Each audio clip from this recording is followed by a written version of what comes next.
Hello, everybody, and thank you very kindly for coming to this evening's listening session about short-term rentals in Newburgh. What we're going to do is we're going to go through this as a very short agenda.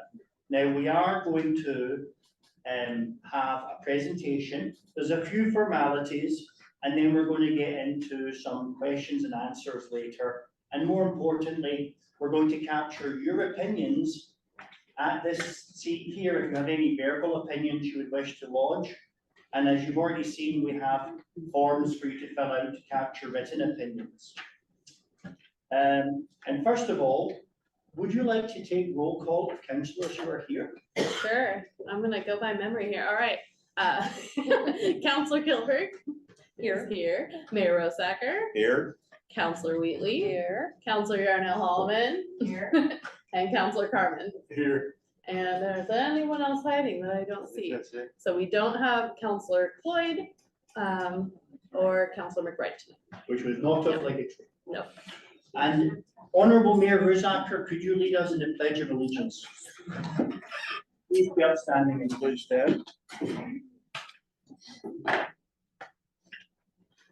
I pledge allegiance to the flag of the United States of America and to the republic for which it stands, one nation, under God, indivisible, with liberty and justice for all. Thank you, sir. In the next segment, I'm going to introduce this topic. And could you give me the focus, please? Yes.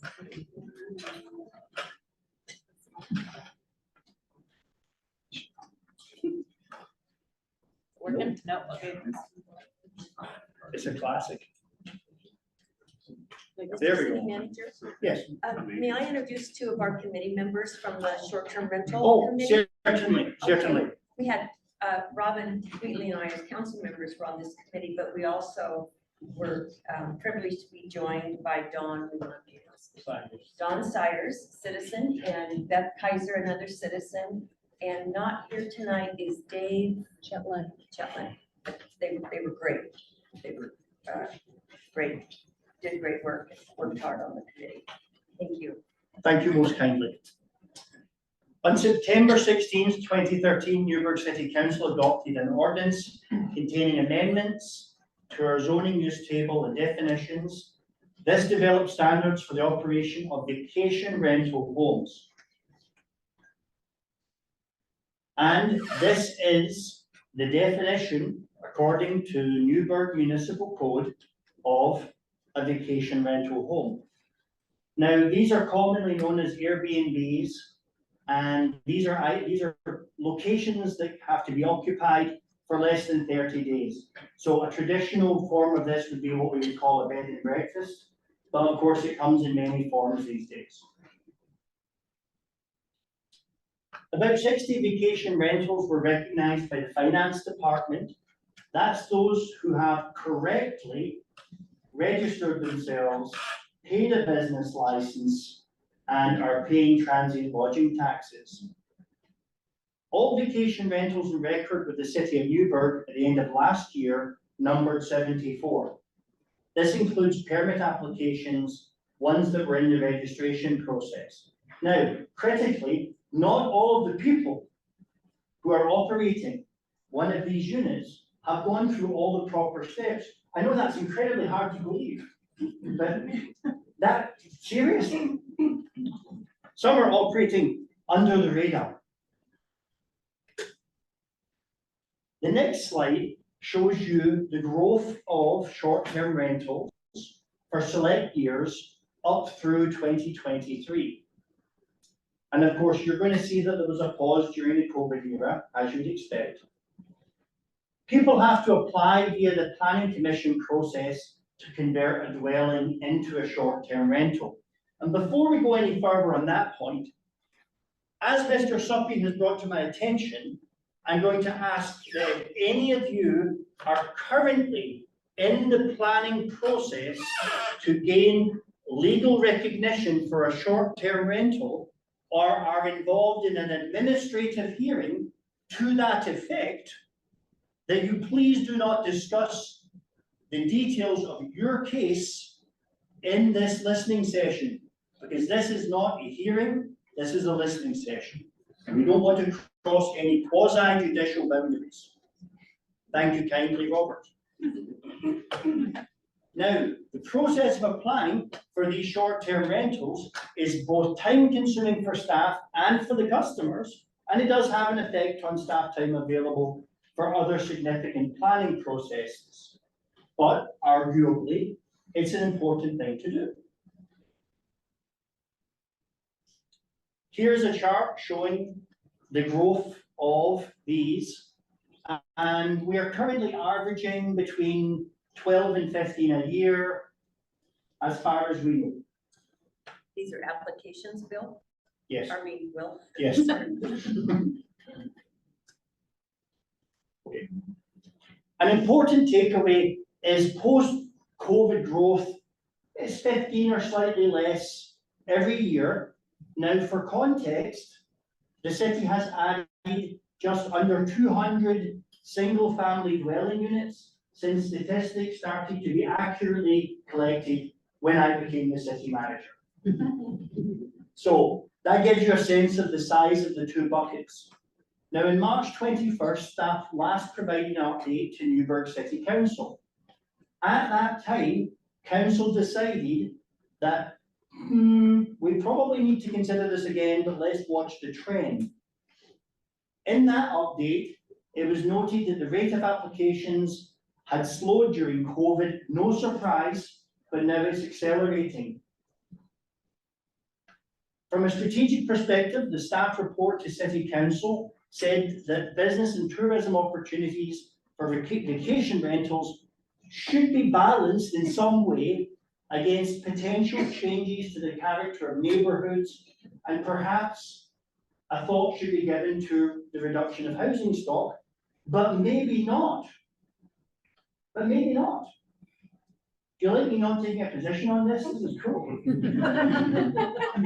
So that's why this matter has been reconsidered several times in the past by your hard-working council.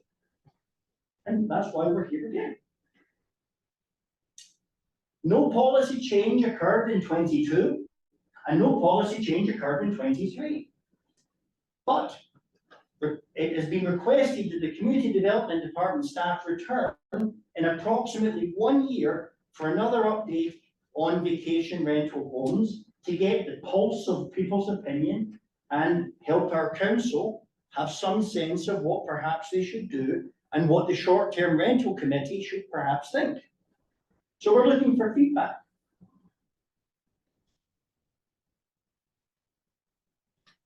In the city, these are considered a commercial use, allowed in residential and commercial zones, subject to conditional use and special use requirements. And that's why it does take some time through our planning commission to process those. Areas where vacation rentals are conditionally allowed represent 65% of the city. And here's a cool picture. And these gray areas here are the short-term rental no-no zones. So you can't put them there, and you can put them right next to my house. So the next thing is, this is a heat map. It is very important because this is being recorded.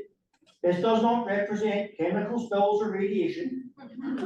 This diagram represents the concentration of STRs. And it will come as no surprise to see that they're mostly concentrated around the GFU campus and the attractive, walkable, beautiful downtown area, which we're so blessed to have in a city like ours, which hasn't lost its character. Here are two possible points of view to frame the question, and I am not taking any opinion as my own. Opinion A, a person's home is their private property. Folks should be able to do what they want with their own private property within reason. This includes conversion to a revenue-generating short-term rental. We've heard this a lot from those who are in tourism own businesses, or frankly, people who just believe in that constitutionally. Opinion B says the city has lost too much housing stock to this cause. In an era of high home prices, that's significant. And we've heard this a lot from folks who work for GFU or have some safety concerns about short-term rentals. Different opinions.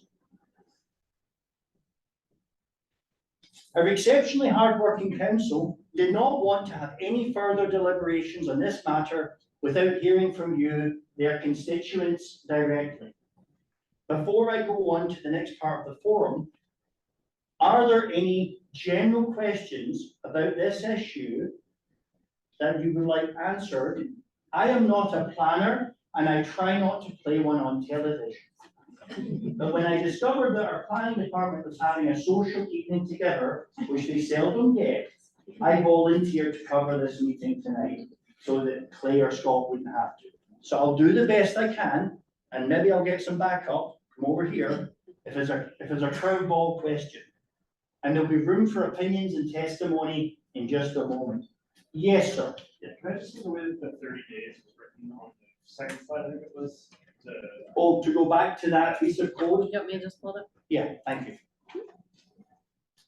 Back to the municipal code. and I can figure out Yep, let me find it. Here we go.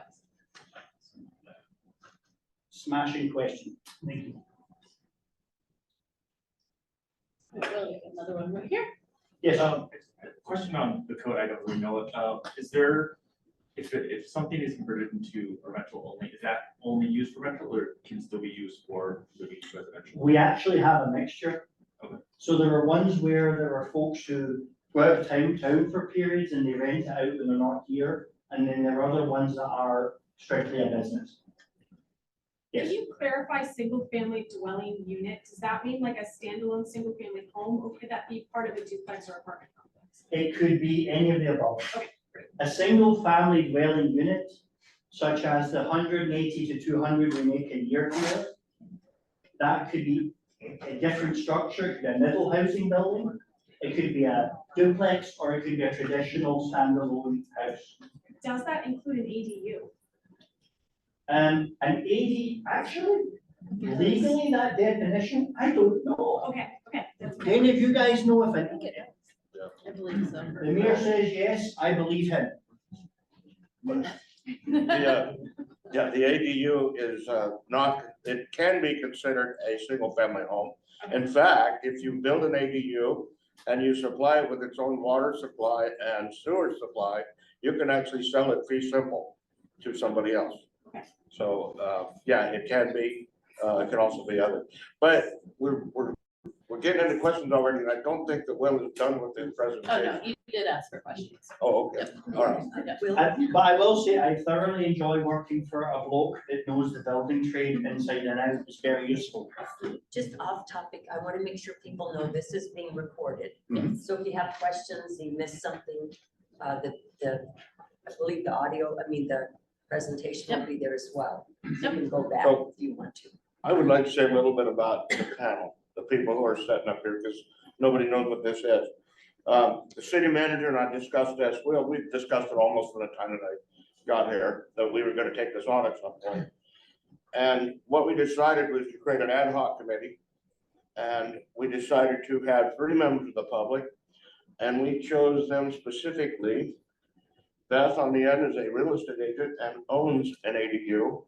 By the way, is and always was legal and paying Or do you mean proper vacation taxes on rental? her. I mean, vacation It rental, wasn't- not ADU. Oh, I'm sorry. It was a vacation. Yes.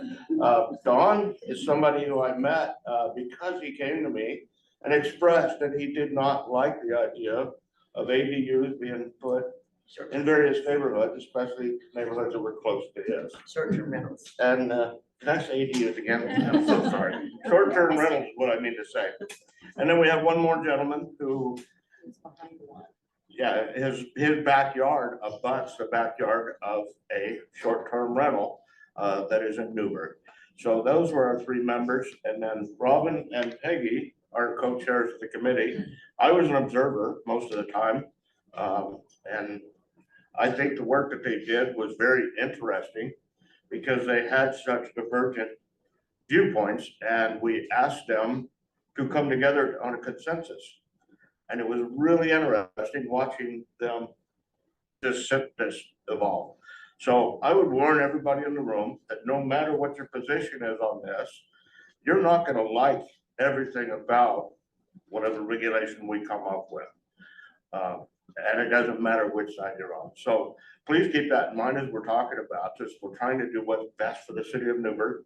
And I really do appreciate this group. They've put together a plan that I think is a good framework to work on. So there you go, Will. Thank you. Thank you, sir. Another question back here? I just wanted to clarify, on single family dwelling, I was under the impression that was like 2 off-street parking spaces. So There are actually varying regulations for parking depending upon the structure of the house or middle family unit.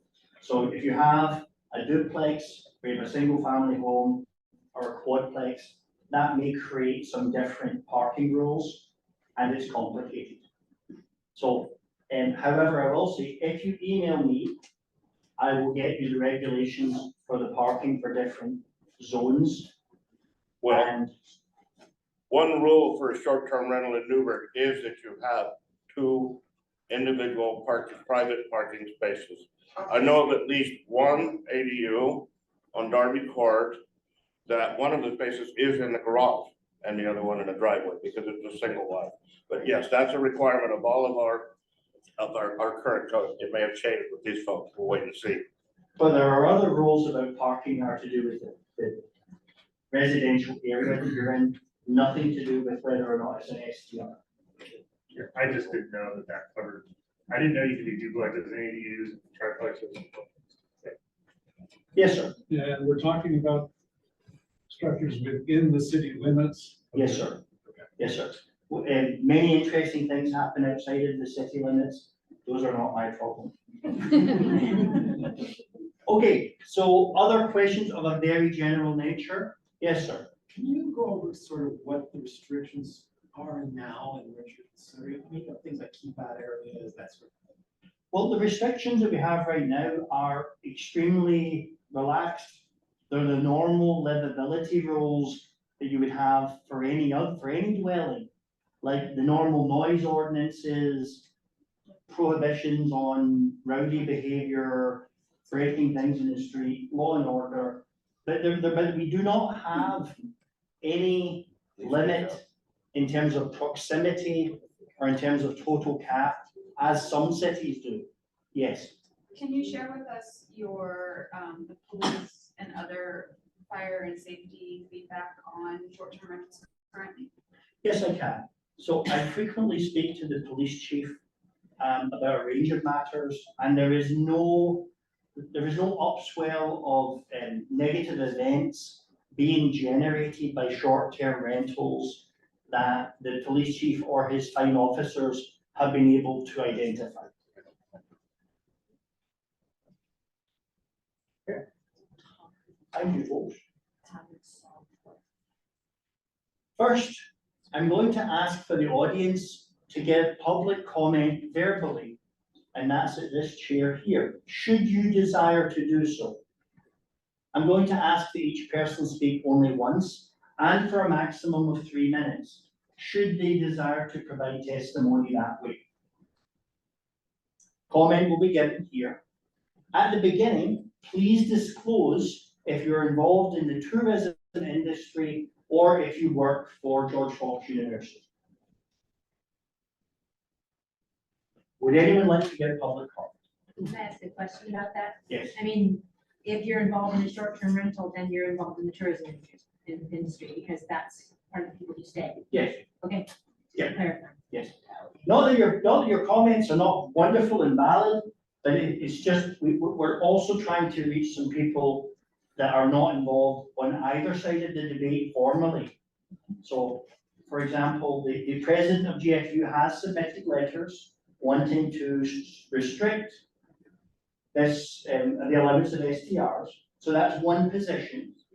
And then, of course, in terms of the tourism industry, there's an economic advantage, and there's nothing wrong with it, it's not malfeasance, but it's just, we know where people are coming from then. Okay. Yes. I would like to speak. And do we have a form from you yet? Yes, you did. Okay, I'm signed perfect. up. Thank you very much. Please state your name and if you are a resident. Hello, I am Michelle Lipka. I was one of the 4 short-term rental licenses that was given in 2017. And my husband Andrew is the owner of Valley Wine Merchants in Newburgh and for the last 10 years, so we're very ingrained in the community. And the first thing I want to say is I think it's great that you guys are doing a listening party as opposed to just ham-handedly making laws like a lot of cities do. So I think that's fantastic. I appreciate it. So very quickly, what I would like to point out is that, So can I pause this for a moment? What I'm seeing is a lot of folks in the audience can't hear. So I'm gonna propose that we actually turn our public comment table so that they can kind of project to both sides. Does that sound okay? Yeah. We wanna make sure people can hear. Yeah, Yeah. let's scooch it. We'll just Hold on, swap let me this help. over here. Right, appreciate you. There we go. And then hopefully, and actually it might be easiest if you just come sit right over here. Okay, next up, and then hopefully more people can hear. And then we'll just say, everyone's trying to speak up. We don't have our mics tonight, unfortunately. So We went for the easier to set up option rather than the 1 I'll hour. give you your time to go through. Thank you. oh yeah, give me Yeah, time. I'll give you your time. Here we go. Okay, are we ready? There we go. Okay, so the first thing I'd like to say is that I personally believe that it is not homeowners' jobs to create affordable housing in a community, nor is it a homeowner's job to create dorm living for college students. That is the job of the city or the college. A homeowner should be allowed to do whatever they want with their home, which is one of the things that you already know about. But this is very unique. Newburgh is a tourist destination. We're in wine country. People are coming here. They're going to come here. They're going to stay somewhere. Why can't your neighbors, your constituents earn that money instead of a nameless, faceless corporation that has no real stake in this community, like a hotel? They're going to stay somewhere. They're going to build more hotels. And I also think that short-term rental hosts are called hosts for a reason, because we greet people, we tell them where to go, we recommend restaurants, tour companies, wineries. We are recommending them to our neighbors. We're not a concierge who's getting kickbacks from some businesses in McMinnville or other places in the area. We are sending them to places in Newburgh. I think that's very important that people don't realize that. Let me see. What do people come here to see? Oh, it's wine country. They're here to see vineyards. Newburgh, first of all, is the best town in wine country, I think. We have such a cute walkable downtown area. We've got antique shops, we've got coffee shops, we've got hot air ballooning, we've got everything here. People want to stay in Newburgh, and they should, and homeowners should be able to earn some of that revenue.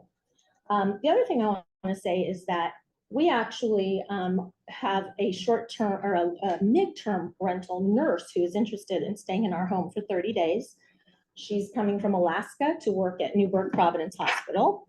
And so she would be here for 90 days. So that's not under the short-term rental laws. That's midterm rental. And that just as much takes places out of the pool for long-term renters. So why isn't that being addressed at all? That is a very real thing. Lots of people from Nike come and stay in wine country, and they commute. People commute from here to Salem. I mean, if you're going to pick on short-term rental owners, you need to look at midterm rental owners. And then the last thing that I would like to say is when we purchased our home here on 4th Street in 2015, it was a long-term rental, had been for decades, and it was literally a meth house. And we actually only learned that because when we came here to this room to do our hearing, to get our short-term rental license, some of the council members at that time told us that the DEA was literally knocking that door down, making arrests. So long-term rental is not, sunshine and daisies either. So I think there needs to be a All balance. right. Thank you very kindly for your comment. Thank you. Okay, so this handbook first. And what's stated earlier, we don't have a microphone, so project.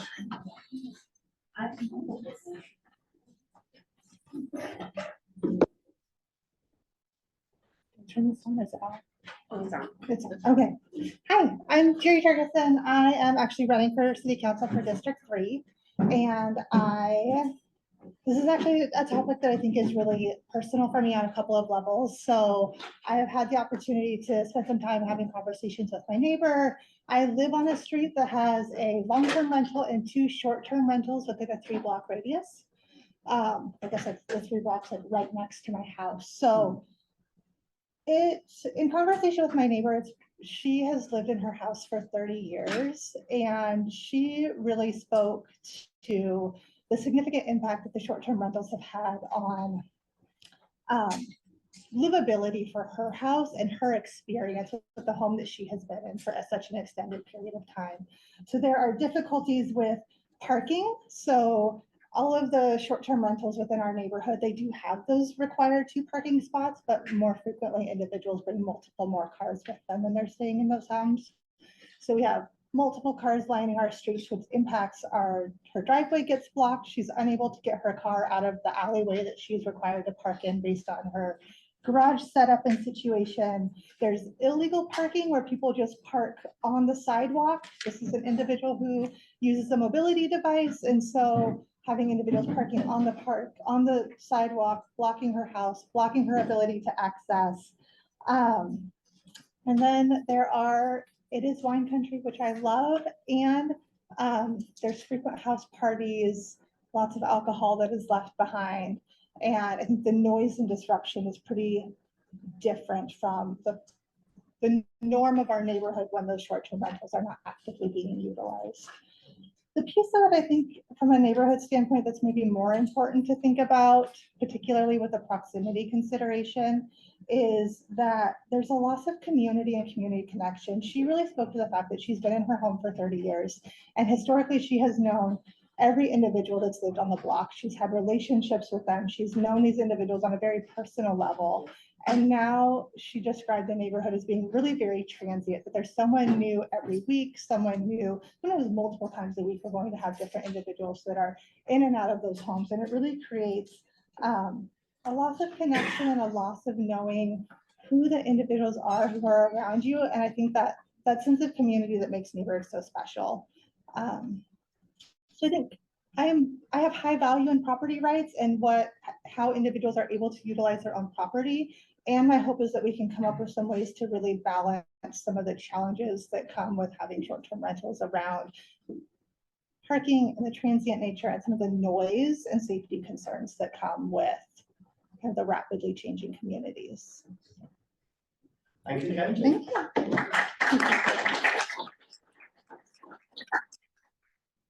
Yes, sir.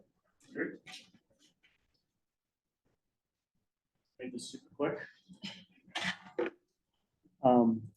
So I'm John Laney. I've lived in Newburgh all of 7 weeks. Because my family and I just returned to Mexico, just returned from Mexico. We were living in Mexico for the last 4 years, working with an orphanage. And we had a house here and our family was here. And so during the summers or during spring break or during funerals or birthdays, we would come up for a weekend, or we'd come up for a week, or we'd come up for a month or a little bit longer and come back into our short-term rental.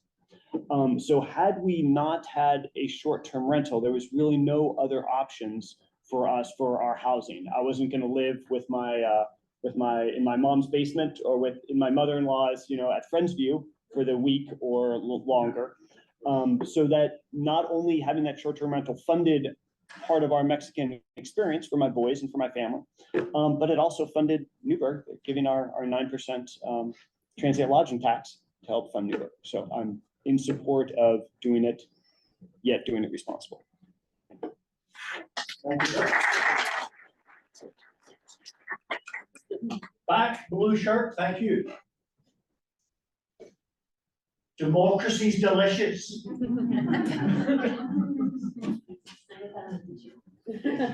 Oh, wait, wait. I give this to you. Yeah, you don't need it.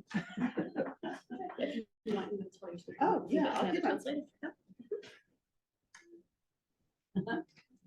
My name's Elizabeth Gann, and my family and I live on College Street, on College in Sherman. We moved to Newburgh 2 years ago. I'm an Oregon native, and but we lived all over the country in my husband's military career. And when he retired, we wanted to move back to Oregon, into a place where we could raise our children in a strong community. So we bought a house on College Street. And in the last 2 years since we've moved in, we've had 5 notifications of Airbnb permits in our neighborhood, in addition to the currently operating Airbnbs. And, you know, they're pretty good neighbors, but they're often no one there. There's around our block, it feels more and more like a hotel zone and less like a neighborhood where my kids, they fall off their bike, somebody will walk them home. Right now, somebody left the gate open and the dogs got out. Our neighbors brought them home. They knew where they lived. Something breaks, my neighbor helps me out. And I really feel as the density of Airbnbs is increasing, we are losing a lot of that community feel and that livability feel that we moved to Newburgh for. So I've been happy to stay at Airbnbs in my life, but I'd also like them all to not be on my block. I'd like to spread them out across the city. Currently on my block, there's 3. There's another on the next block, a new permit around the corner. When a neighbor lives in the house and then has an ADU, it's not a big deal. There's somebody who lives there and who I know or knows me. So that's my main concerns, is protecting the livability of the neighborhood, which to me is even a college student who lives there for a year. We get to know each other. I recognize their car. That's just not possible with the short-term rentals. So that's all I have to say, and thanks so much for listening. Thank you.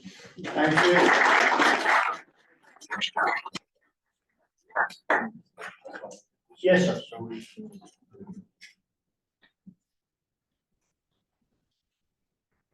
I live in the hot zone, and I have 2 short-term rentals in that zone. And I also have a house that I rent to George Fox students. And one thing, I spoke to the committee a while back when you guys were kind of hashing out different ideas and stuff. But for me, as a business owner in this situation, one of mine butts up to my property, and there's also another one that butts up to my property. And to me, it's been quieter than neighbors, but sometimes there's nobody there. I'm probably one of the loudest houses in the street, because when my son's banging on his car or something, grinding on something with metal. But one thing for me as a business owner is like the taxes. So I started in 2017 or 18 with these 2. And so say I spent $50,000 in lodging taxes. I know that a lot of them don't pay taxes. So I don't know, we can, and I've tried to be involved with affordable housing in the city too, but if you had 75 people paying 10 grand a year in taxes, that's a number.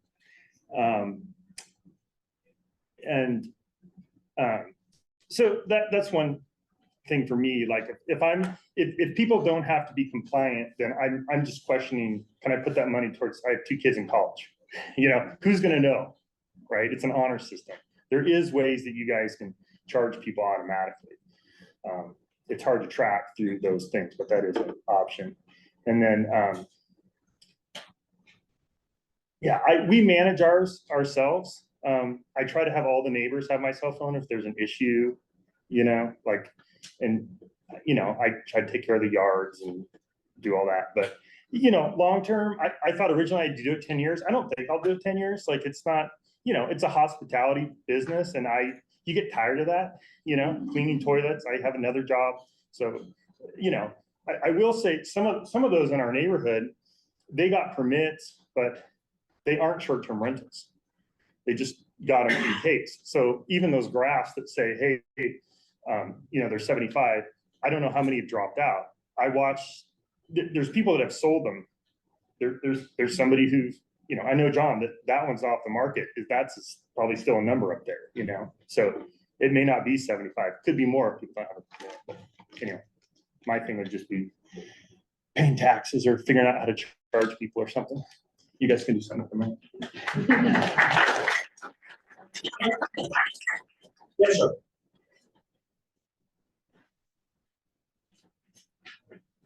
You see how everybody comes together on this issue?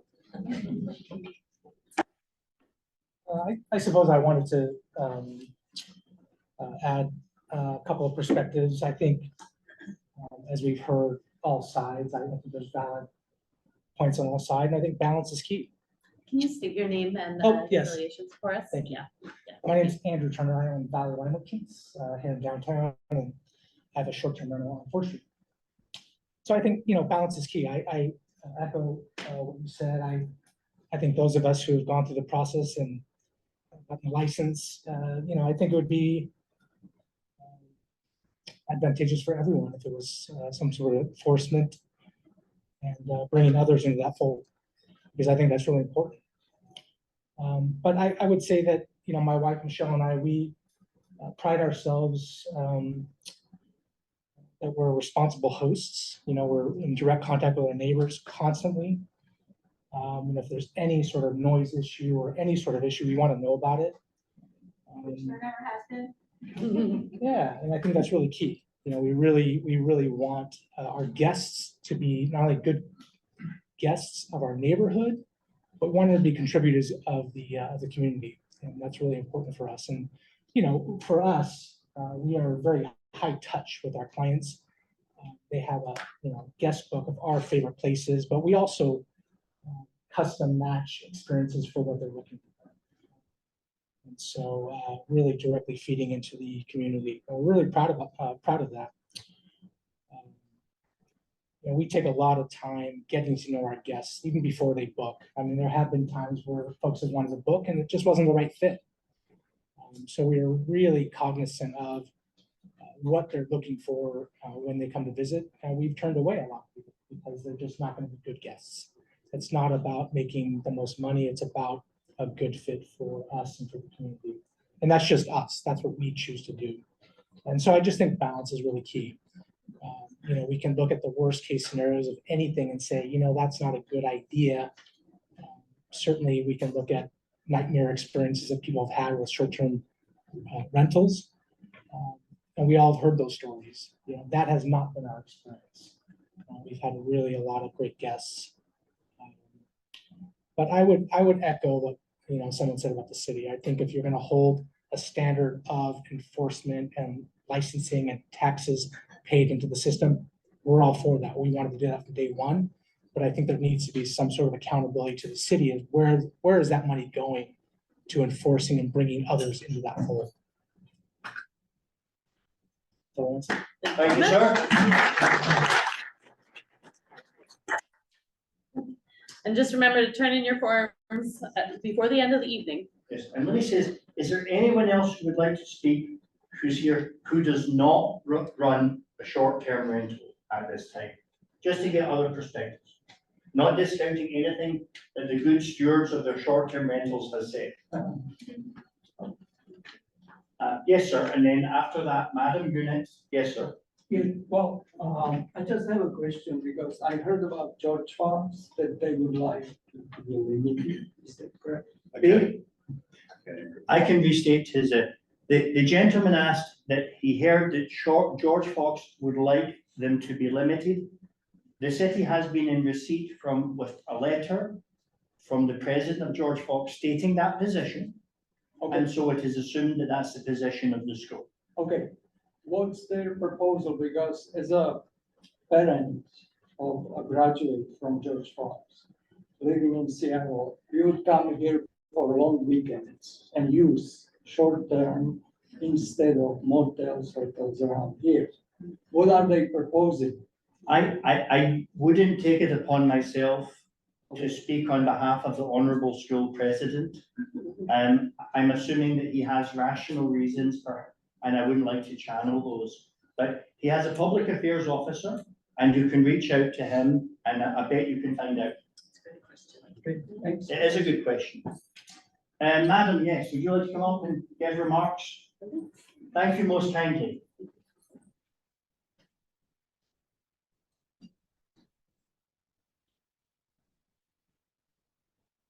I'm Elise Krasich. I live in Friendsview.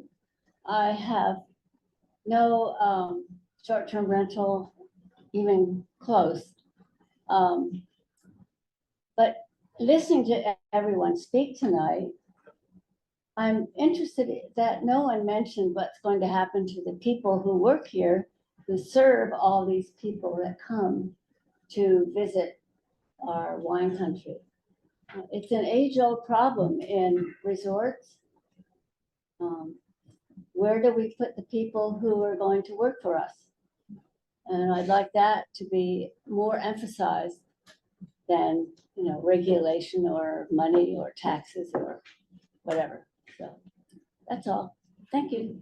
Thank you, madam. Any more comments? Yes? Thank you.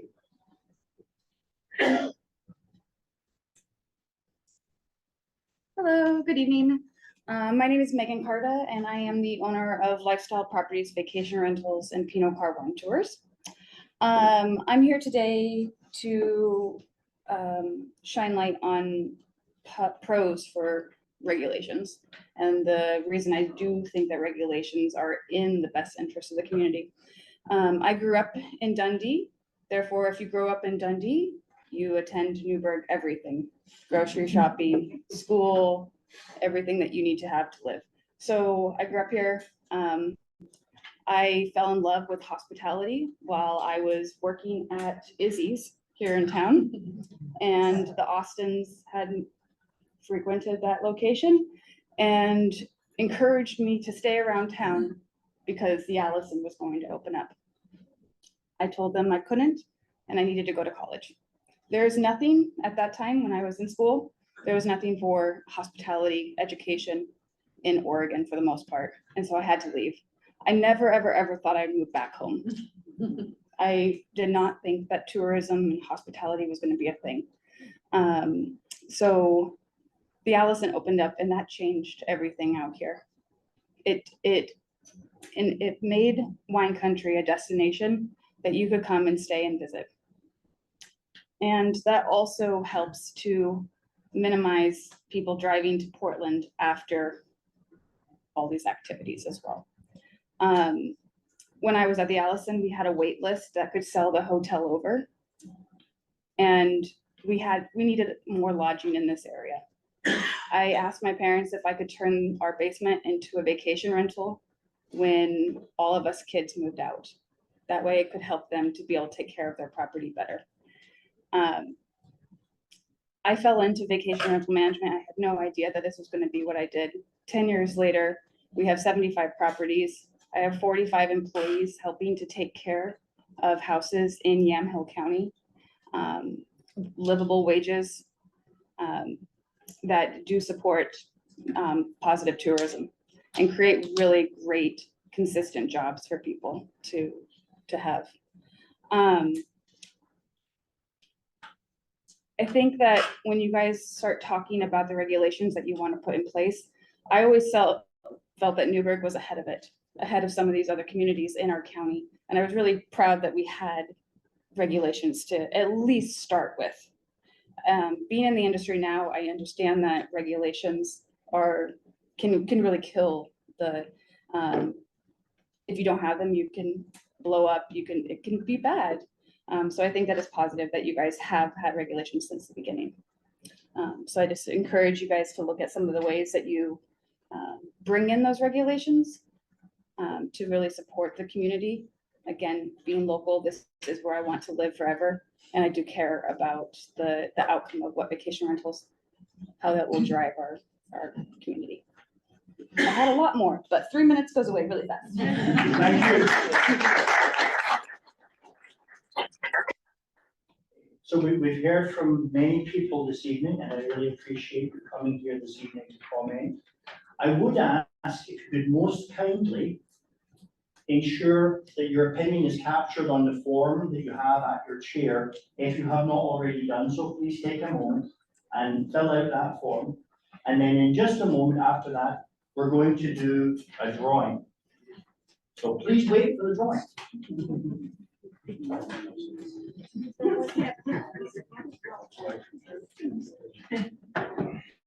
Anyone else need a pen?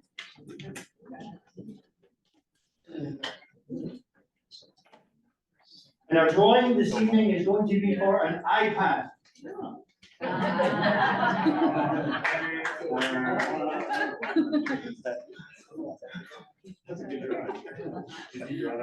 That would be Emily. I Our can't- wonderful graphic I can't designer. draw that well, the graphic designer drew that. No, there's actually a real iPad.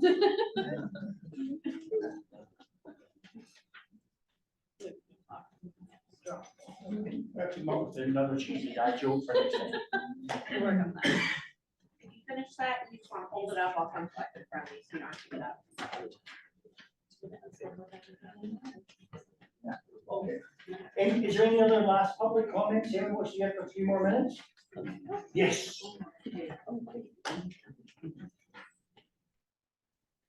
Wondered if you were gonna ask again. The teacher in me reminds me.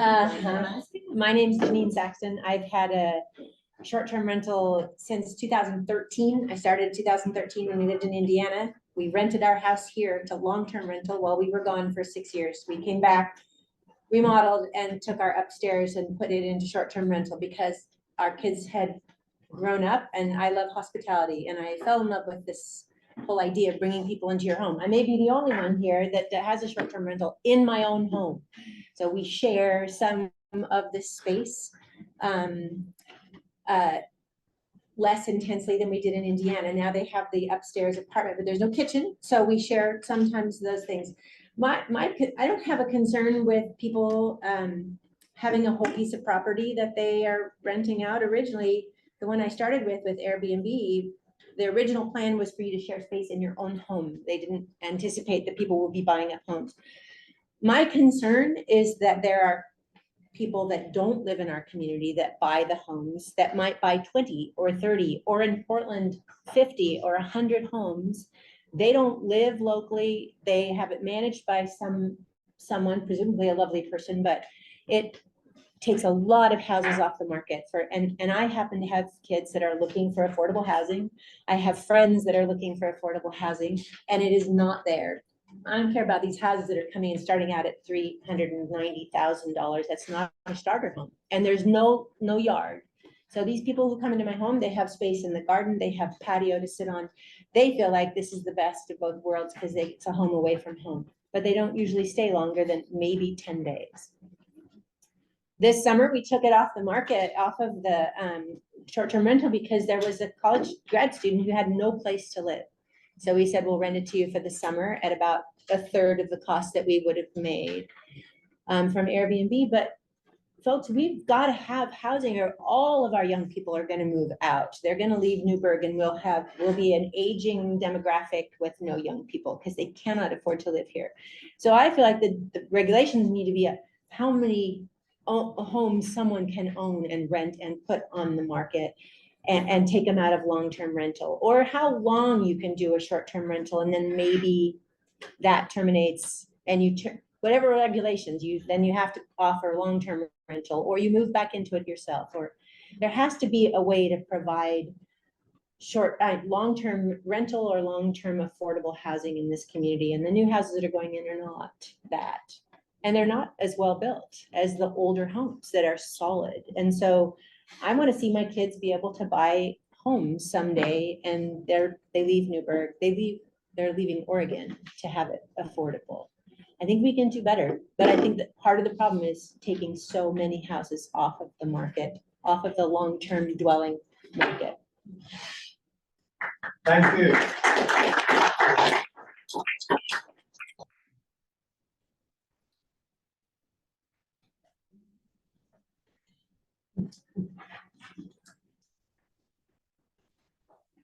Not waiting to win an iPad.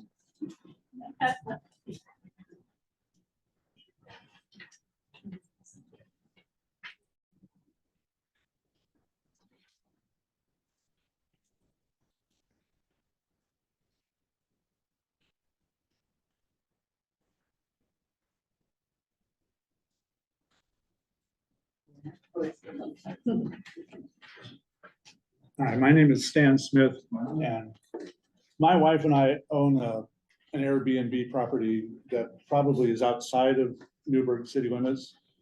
So we have our own house, we have 4 3/4 acres, we have our own house, and the Airbnb used to be a pole barn, but was renovated into an Airbnb. It's got 2 units, game room, air hockey, all kinds of stuff. And I totally understand how people who live in neighborhoods with properties that abut them that are being short-term rental, and as one of the commenters said today, that it does change the neighborhood. We are very rural, so in terms of effect on the neighborhood, the only thing that it makes a little bit more traffic on our tiny 1-lane road. But on the other hand, we do contribute to businesses. There's a winery next door to us. There's a winery in our backyard, basically just past our fence. They just built a property there. So there are 250 wineries within 20 miles. And we can recommend many of those. And we're instrumental in providing recommendations to restaurants, businesses, farmers markets, etc. So it's part of an investment in the county and the city. And I think it's useful, but I also totally understand people's problems and issues with impacting the neighborhood. And so basically I could say, tell them to come to us, we're outside of the city. And we have plenty of parking, we don't bother anybody. And we've always had really good guests, hundreds. So can't really complain about it. It's been a huge investment for us. So it's important that we do continue to earn a little payback on that. And it's a lot of work. But we also have had, we did opt out of Airbnb for a little bit to help out a friend of ours who needed some midterm rentals. So she was there for about 3 or 4 months. So it's important both ways. And I understand the issues that confront people in neighborhoods, and there probably ought to be some sort of oversight necessary. Understand that. And you folks have a hard job to figure that out, I think. So, thanks. Thank you. Thank you, sir. I think we're almost at the moment. That's more. Come on up, sir.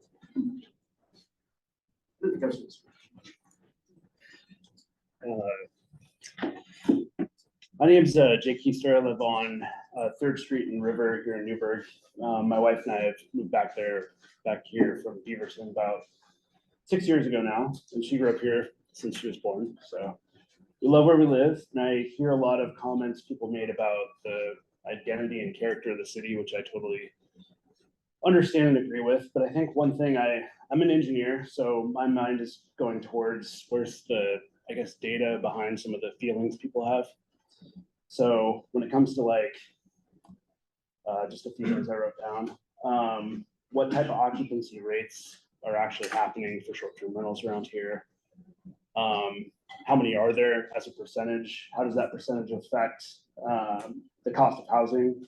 The type of jobs are created as a result of the number of STRs we have? And the comment about compliance is pretty interesting. Like, what percent of people do we think are actually complying, and how is that affecting taxes? And I think some of those, digging into the details will probably help clear the air for both sides and understanding with more transparency what's going on.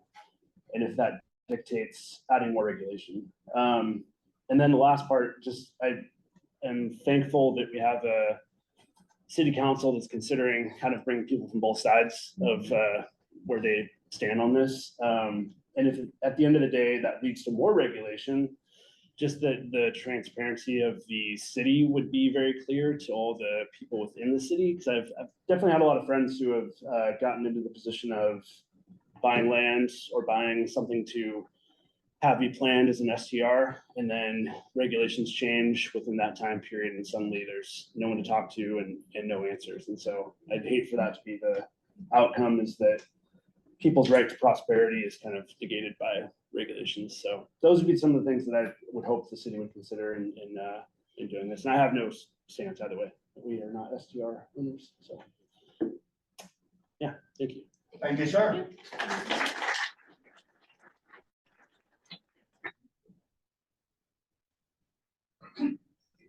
Oh, we're just waiting on one more form.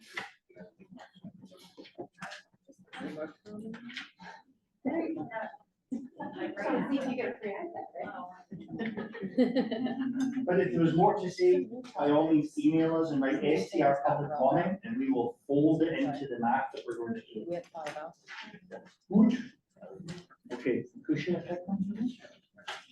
Have any others? Yep. Shuffle them well, yeah. Honorable Mayor Rusacker, these have been thoroughly shuffled. I would like you to choose at random. Should we, somebody have that, somebody.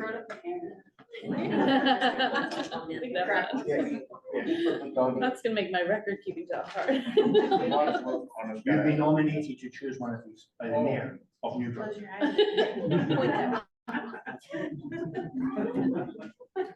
So much stress.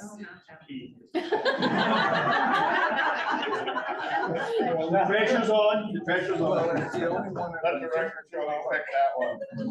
All right. I shall reveal the name in just a moment.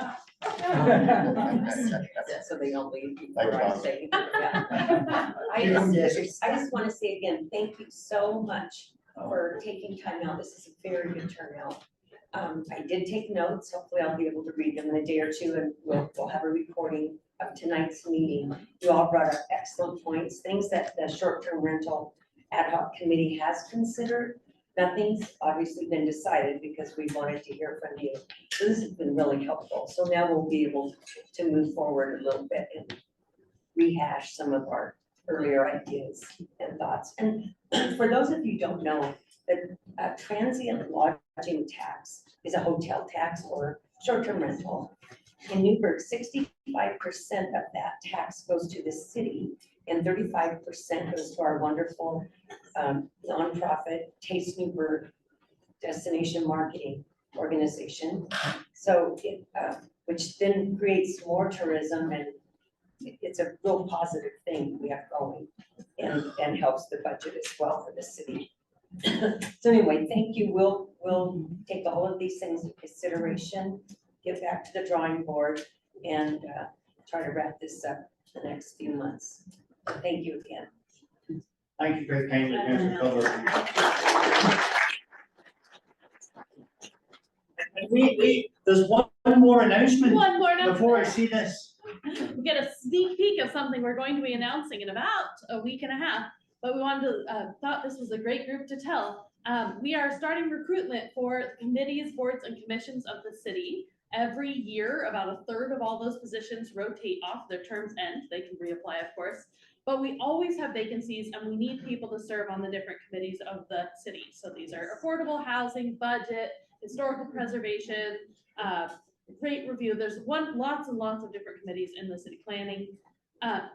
Please keep an eye out. There are student positions for high school and college students, and then there are adult positions for adults out of college. I let college students sometimes serve on regular positions too, you know, if they live in town. And all you have to do is be a voting registered voter in the city of Newburgh, in the city limits. So, if you are interested in serving, and some of them, there are some non-city limits positions available too. So if you're interested at all, please keep an eye out for flyers. Go to our website and look at the board, committee, and commissions page and start applying, because we'd love to see your applications. We need more people, more voices for those boards. These are not huge commitments. No. And the fact that you all are here tonight, I think you might be Yeah. good people and you Yeah, care. some of these, it's 4 meetings a year, so it's not a huge commitment, and others, so some is about 4 meetings a year, some are every other month, and there's a couple that are 1 meeting a month.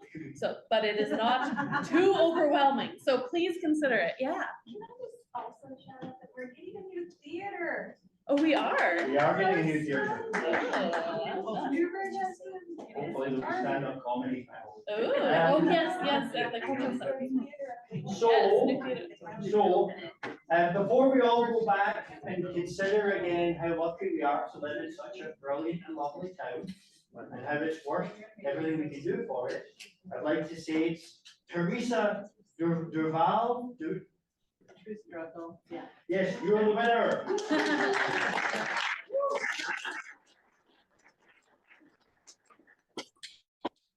It's a real iPad.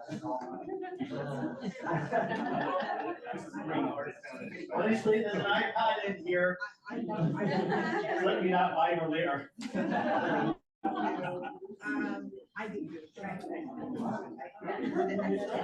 a lovely evening. Thank you kindly. Thank you most kindly. We will analyze all your remarks statistically.